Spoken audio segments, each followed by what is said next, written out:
What happens when the world gets turned on its head? We're forced to look inward, perhaps become fearful, sometimes lash out at others.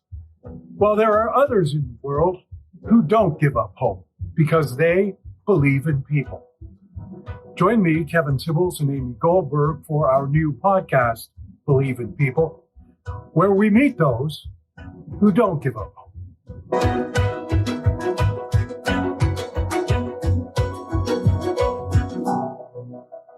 Brian Cuban is many things, a lawyer, an author, an advocate. And he shares the Cuban name along with his brother Mark, who owns the Dallas Mavericks. Brian is also a survivor who has battled addiction and come out the other side, and now counsels others to overcome their demons.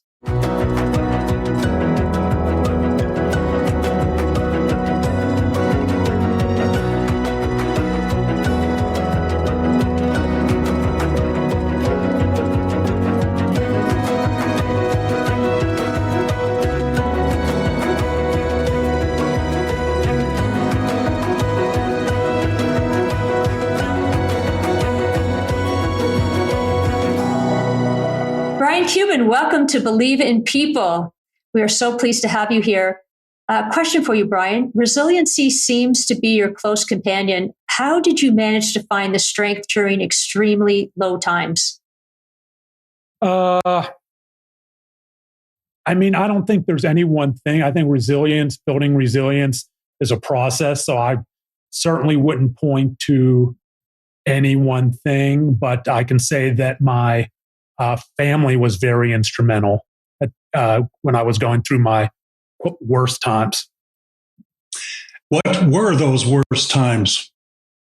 Oh man, let's see. I'm in recovery from cocaine addiction, alcohol, 2 different eating disorders.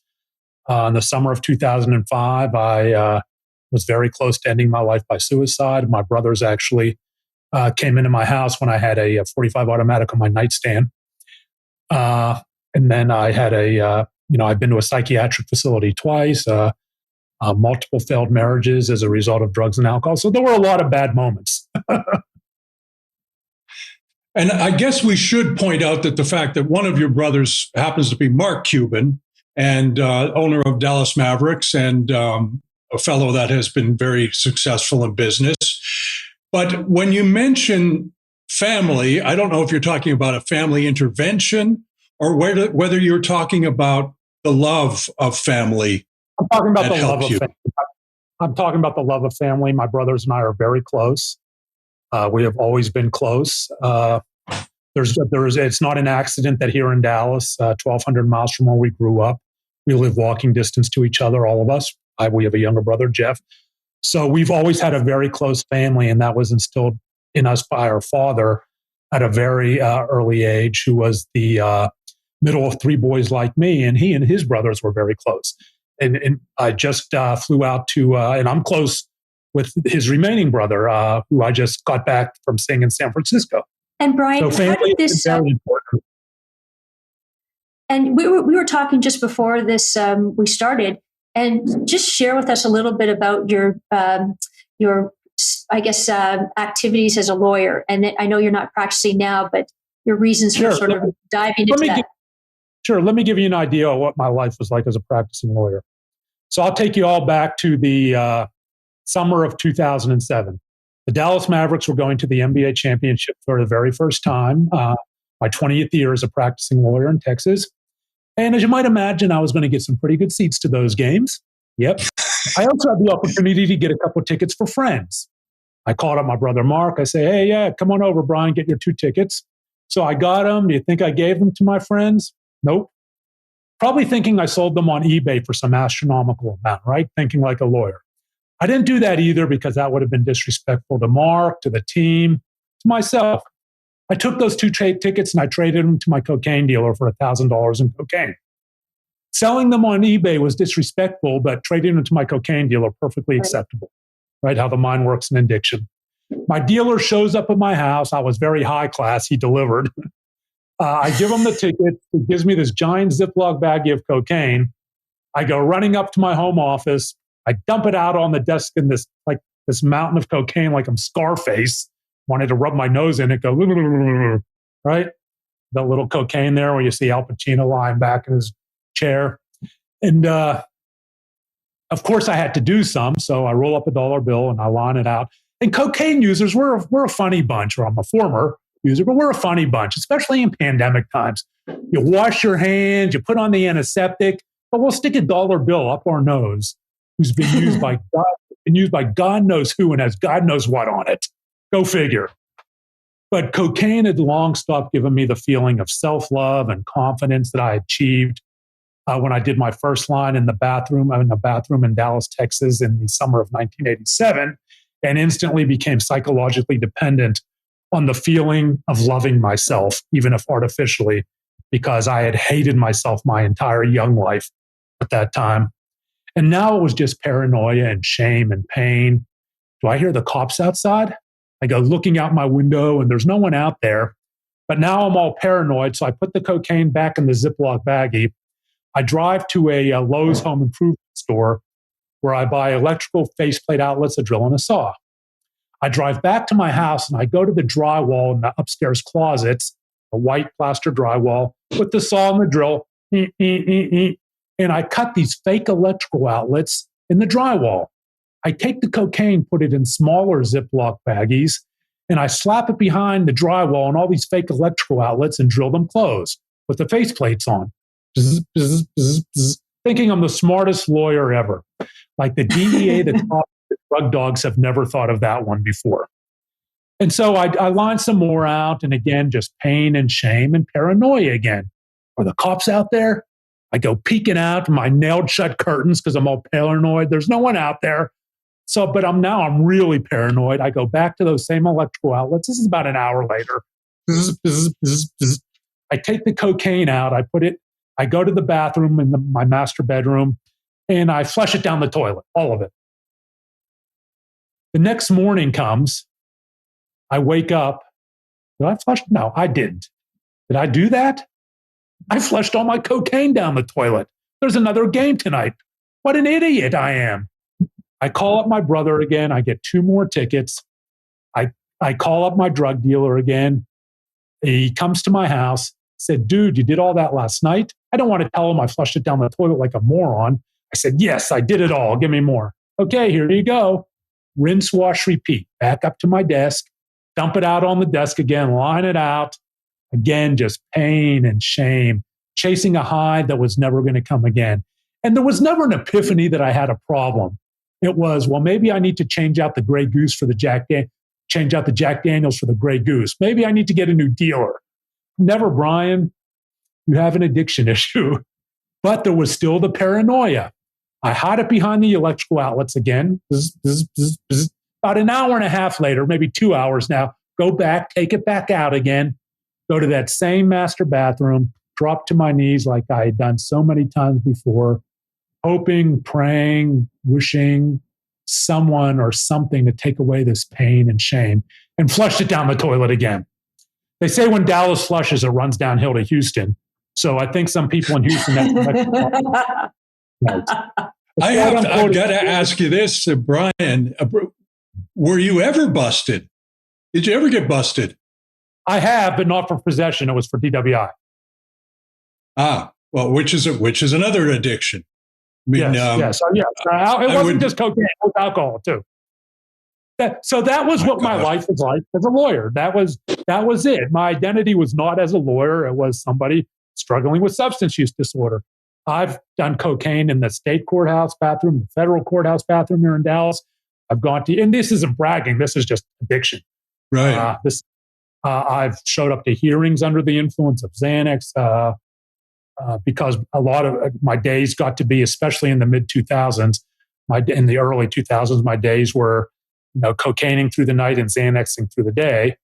And so I would, I remember one time I got called down to a TRO hearing that was an emergency hearing, and I already popped 2 Xanax. I'm weaving down the highway to get to this hearing. And I pulled over to the side of the road and snorted a couple lines of cocaine off the back of my hand to balance it out. I show up at this hearing and I'm unshaven, but I did manage to get a suit on, and I'm blabbering, but fortunately the judge talked her way through it, and because it was just a ridiculous motion, so I didn't have to say much, and that was what my life was about. And Brian, what started first for you? Was it the body dysmorphia? Was it drugs? Like, take us through that. It was the body story. dysmorphia. The body dysmorphia started in my teens, and to understand that, you have to understand a lot of the things that correlate with body image issues in teens and adults and body dysmorphic disorder. And for those who don't know what it is, body dysmorphia is a term. Body dysmorphic disorder is the actual diagnosis. And what it is when someone takes a small or even non-existent perceived defect in their body and exaggerates it in their perceived reflection to the point where that it affects their ability to function, quote unquote, normally in life.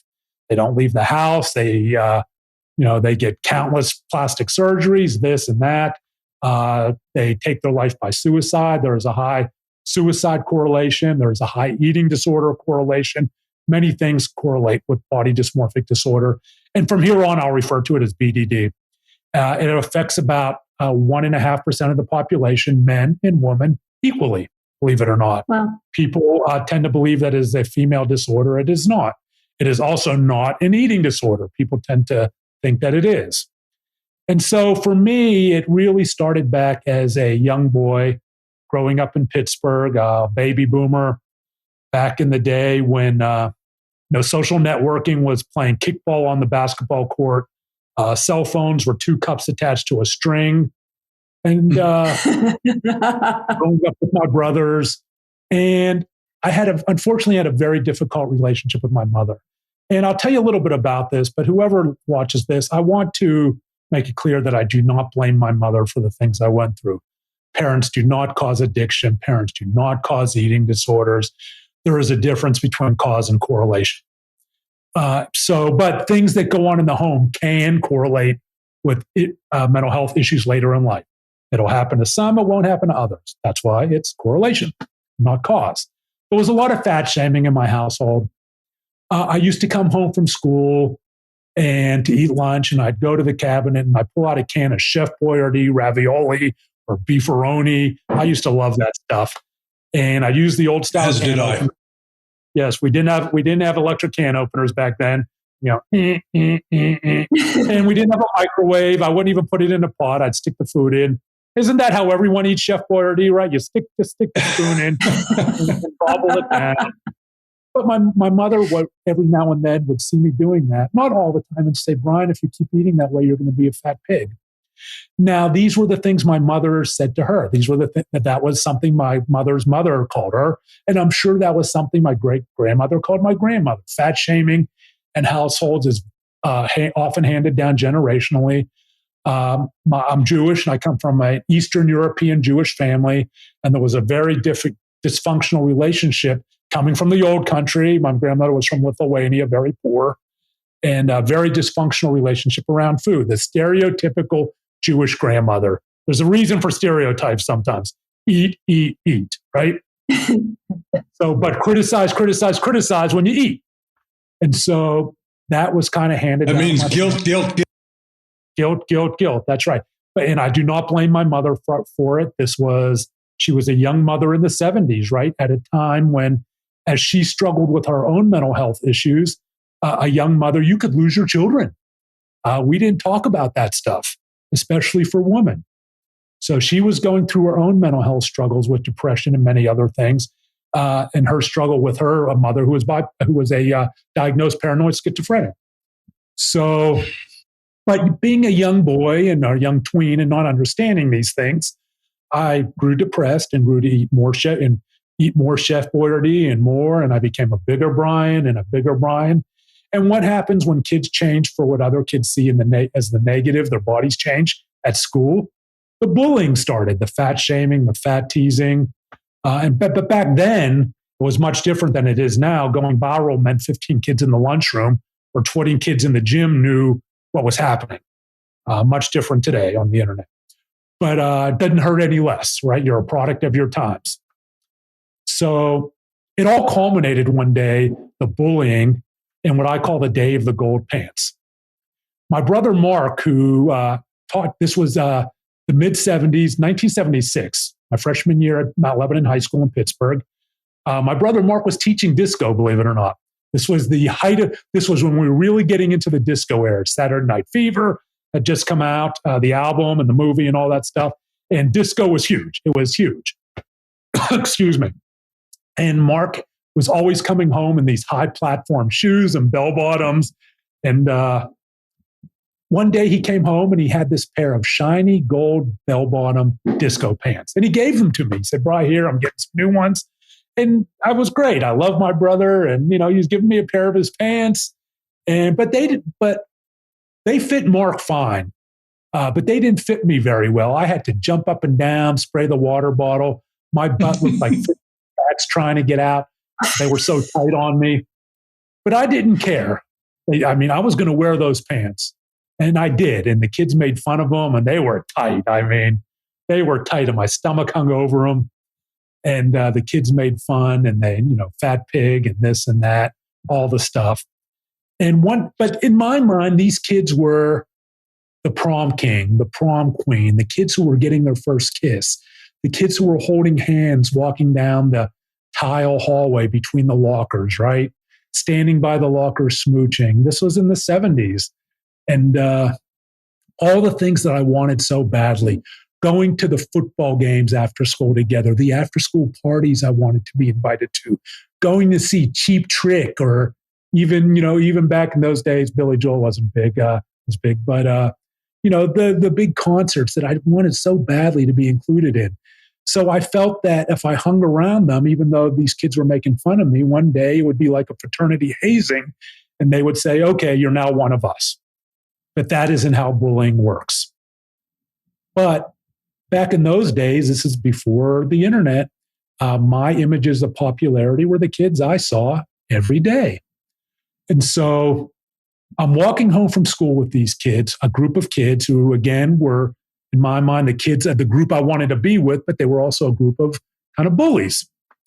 And we're about a mile from my house, and I'm wearing my shiny gold bell-bottom disco pants, and they're making fun of them. And then one of the kids decides to pull at him at the stomach, and it rips. That's how tight it ripped, right along the zipper. And another kid, wow. And he pulls, and it rips some more. And then it was kind of like a pack of rabid dogs. They're on me, pulling at them, and they ripped them off me, then tore them into shreds and threw them out in a busy street a mile from my house, down to my Fruit of the Loom tighty whities, my Keds tennis shoes, my 3-ring colored tube shocks, and my Pittsburgh Pirates t-shirt, and went on high-fiving like they'd done the funniest thing ever. Right. So I walk out into the busy street. I wait for a break for traffic.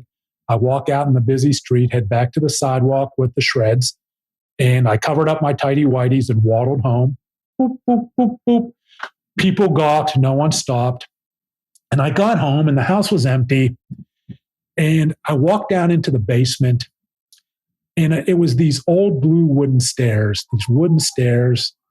and they creaked. And with every creak walking down in that basement, I felt like the creaks reverberated throughout the house.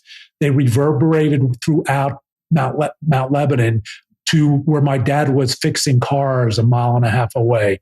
He could hear it. The creaks reverberated to wherever my brothers were. They could hear it. To the school, everyone at the school would know because they could hear it. And everyone, the world would know my shame. So I had to hide my shame, and I found the wastebasket with the Chef Boyardee cans and newspapers, and I pulled it out, and I put the shreds in the bottom, hoping that would hide my shame and conceal my shame. But that's not how shame works, right? That's not how trauma works. Trauma remembers, trauma threads through life and has a way of coming out when we least expect it in often dysfunctional ways. And it was right around then, that time, 1976, so I was about 16 years old, that I remember looking at my reflection in the mirror and seeing a different Brian, seeing this huge stomach and a fat pig who would never be loved by anyone, not by his mother, who loved me dearly, but was going through her own mental health issues, would never be respected by my brothers, who would have beat those kids up if I had told them, but I was too ashamed because they would have protected. We were close, and would never have a girlfriend because who would date a fat pig? Who would never get married? And that was the beginning. If I had to say there was a bright line moment, a snapshot, because we really all are an accumulation of snapshots in our lives that impact us in different ways, whether it's trauma, love, passion, or grief, and you can string them together from beginning. Brian, let me ask you something. That what you're describing to me is obviously horrific, and everyone, I guess, has to live with some degree of that. Do you? I mean, and you've just told us how it progressed with you. Do you find that in today's internet age, there's a young woman in British Columbia, Canada, who committed suicide as a result of internet bullying. And do you find or do you feel that the people you connect with these days, that it's more prevalent, it's more personal because it's anonymous? I mean, it is it's more prevalent just because of the sheer numbers, right? It's just the sheer numbers of the people we interact with have, multiplied exponentially, especially on, whether it's Facebook or whatever the kids are doing now, whether it's TikTok or whatever. You have to remember with me, I go back to school and there are 20 kids in class passing notes about it or in gym or whatever. Now, I mean, you can be bullied by, thousands and tens of thousands, and the internet is a way of life. It's ingrained into, the kids' lives. So yeah, it is. It can have. And where are you going to go, right? I mean, where are you going to go? Relationships are internet based to a large extent, and so it's what parents can do and stuff is a different topic, but. It is much worse. It is now. Again, we're a product of our times. I didn't know the internet. I mean, it felt bad to me.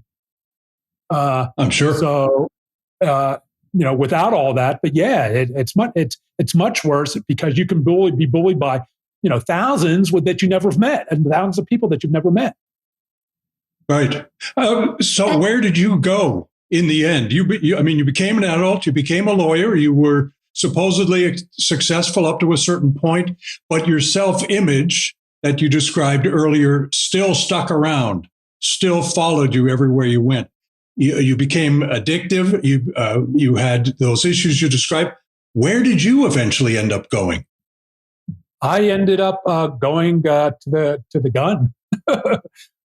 In the summer of 2005, I just decided that I would be doing my family a favor by ending my life by suicide. And it was very close at the urging of a friend who I'd sent a very disturbing email to.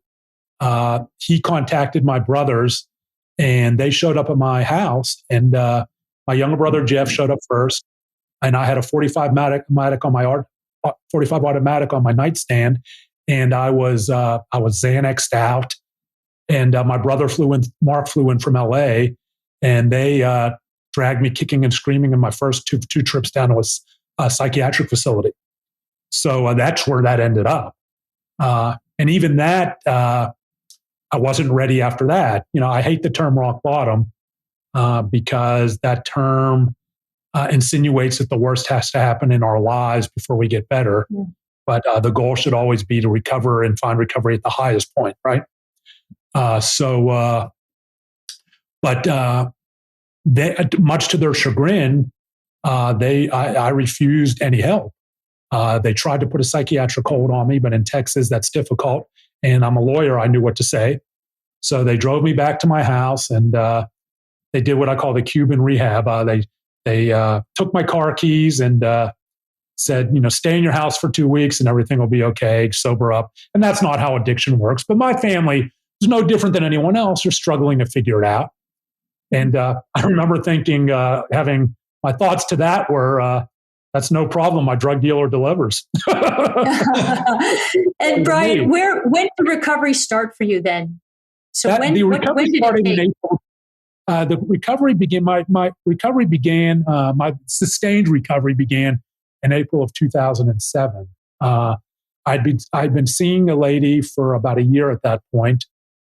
She didn't know my issues. I had a PhD in hiding them, although it was getting much more difficult because my life had really just, I had gone off the rails long before I met her. And we moved in together, and my thought in moving in together. So I was starting to think about it because I remember when I told one of my drug buddies that I was moving in with her, he said, "How is that going to work? Because you do what you do, she doesn't do what you do, and she's also a lawyer." And I said, "Well, I'm ready. I'm going to stop, and this is going to be a motivation to stop." So I'm starting to think about it. The stages of change, right? I'm in the contemplation stage of change. So she moves in, but I didn't stop. Easter weekend 2007, she went away to visit her family in Houston. I went out. The next thing I know, it's Sunday mid-afternoon. She's looking down at me. There's cocaine everywhere. There's alcohol strewn out. I had a almost 2-day blackout. And she's looking down like, what the hell? And probably wondering if she had walked in the right house. I'm looking up, trying to clear my head, wondering what day it is. And because I was devious. I mean, what do we do in the addiction? We lie. I thought, okay, she's going away. I'll go out and party, and then I'll be cleaned up before she gets home. and she'll never know.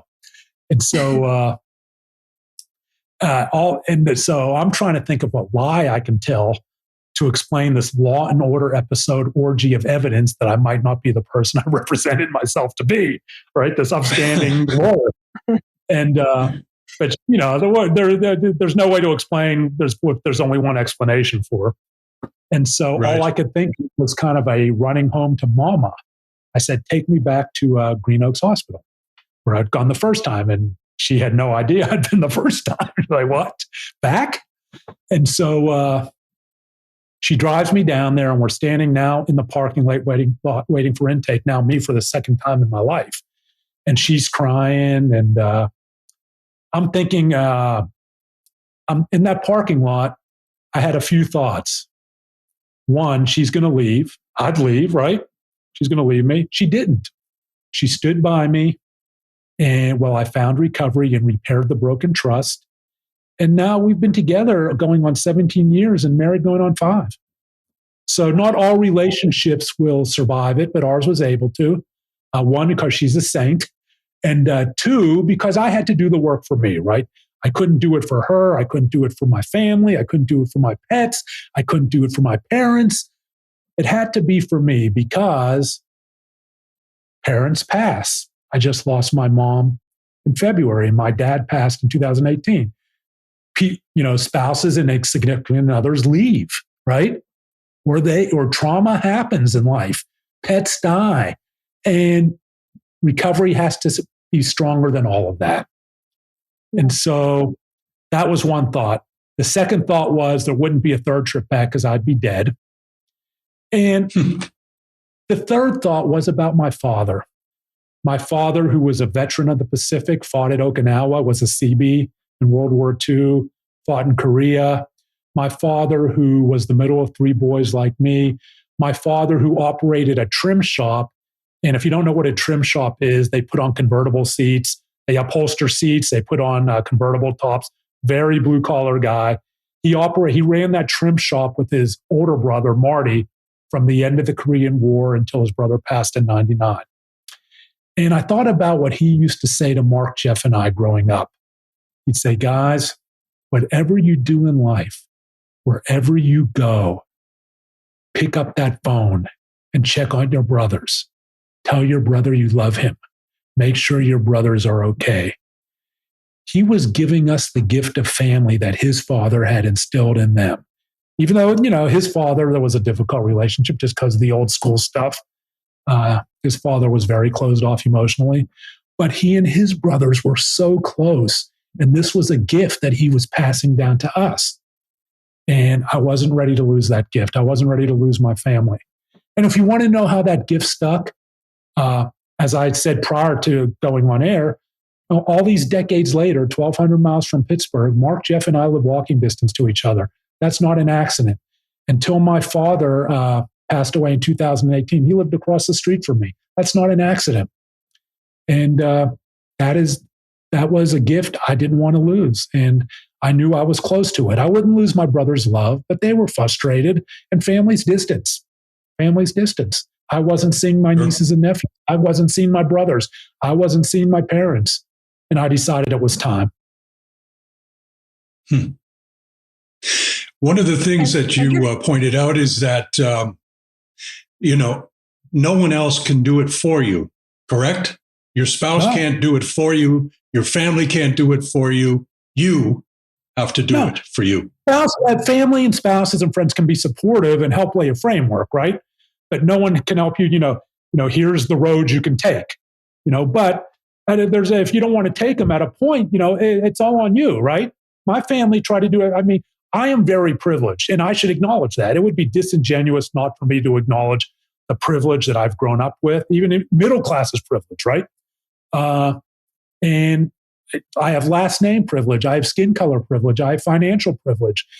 When I was in Green Oaks, when I was in the psychiatric hospital the first time, my brothers were willing to send me anywhere. Self-pay at a drop of a hat. They would have flown me to any treatment center I wanted right there. And I won't do it. I have privilege that so many people don't have. And that is important to acknowledge, because we say that addiction doesn't discriminate, and it may not discriminate on an individual basis. It can hit anyone on an individual basis, but it in fact does impact different demographics differently. Yeah, communities of color, BIPOC. And so, all the different communities that, as communities may not have the resources, may not have the community resources, all these different, so that's important to acknowledge. And and Brian, and you're turned around and you're helping others. How do you do that? Yeah, I just wanted one more thing. My recovery started in 12-step, April 8, 2007. It was 12. I walked into the room as a 12-step, and that is how my recovery started. And I've also been in counseling. I'm still in counseling today to deal with a lot of the underlying trauma and body image issues. But 12-step was my main conduit of recovery, and so I wanted to get that out there. And today, I walked away from the practice of law because I never wanted to be a lawyer, never, ever. I went to law school for one reason, because it gave me 3 more years to not have to deal with my drinking issues that I was going through at Penn State, and my eating disorders and my mental health issues. And I went to Penn State undergrad. That's the only reason I went to Pitt Law. The only reason. Strange reason, I know, but the only reason. And so I decided to do what makes me happy, and I began sharing my story. I wrote my book. I wrote 2 memoir-styled books. One was, the first one back in 2013 was Shattered Image, My Triumph Over Body Dysmorphic Disorder, which dealt primarily with my mental health struggles related to eating disorders and bulimia and exercise bulimia. And exercise bulimia is obsessive compulsive exercise for the primary purpose of offsetting calories. So I've struggled with those 2 eating disorders. I struggled for decades. And then The Addicted Lawyer, Tales of the Bars, Booze, Blow, and Redemption, which outlined my struggles with addiction as a practicing lawyer and through law school. And then I learned that there are people who my words impacted. And so I look, the art of storytelling. I try to empower people to hopefully get help through storytelling. And that's what I do. And I'm not an expert in anything, right? I am not an expert in anything but my own story. People say, well, you're an expert in this. No. I mean, experts, as a lawyer, I don't consider myself an expert in anything but my own journey. I don't go out there and try to say, come to me and do this, and I can make you, and I can cure you. It irritates me when I see people in recovery make outlandish claims about things they can do to help others. Now, we have recovery coaches and things like that, and that's great. But, I think it's disingenuous for me to call myself anything but a person in long-term recovery who knows his own story.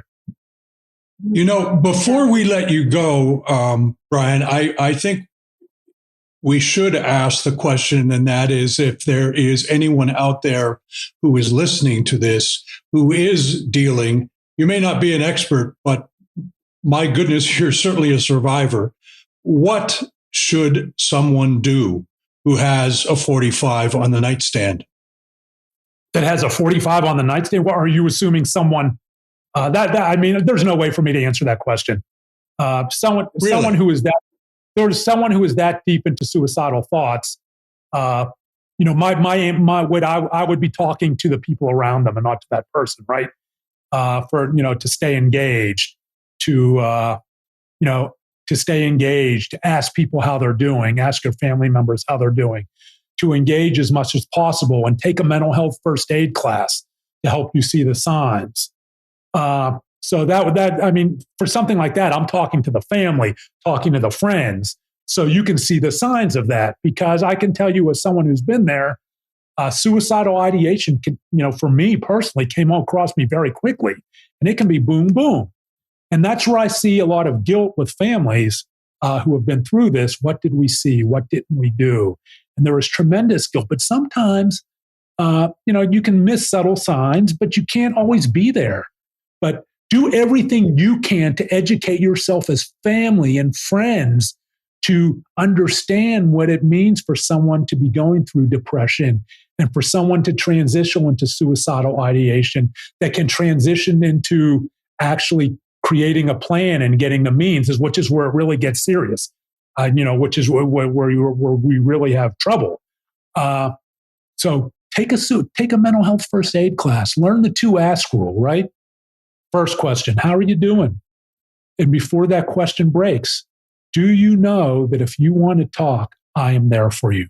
And it can't be performance art. If you're going to ask those 2 questions, I have a plan when they come to you to get them through. That's very helpful. That's very helpful, Brian. Thank you for that perspective. And also, we ask our guests this last question: why do you believe in people?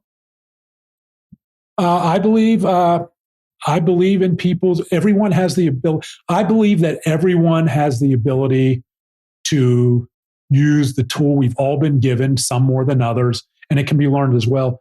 We all have the ability to use the tool of empathy to change a life. I believe everyone has that, and everyone at some point in their life will do that for the better. Oh. Thank you, Brian. We're so grateful that you were on today. Thank you for having me. Wow.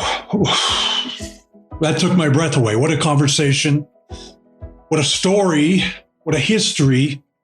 And the fact that this man has been able to pull himself up from the depths that he was in is just remarkable. And the fact that he's sharing his story to help others, Amy. And Kevin, wow. I mean, the fact that we have a better understanding too from our side who have watched somebody struggle, to have a better understanding of how to approach somebody who's struggling. And so grateful for Brian for that. Well, thank you, Brian, and thank you all for listening in. And hopefully you'll be able to join us again for Believe in People. Thank you.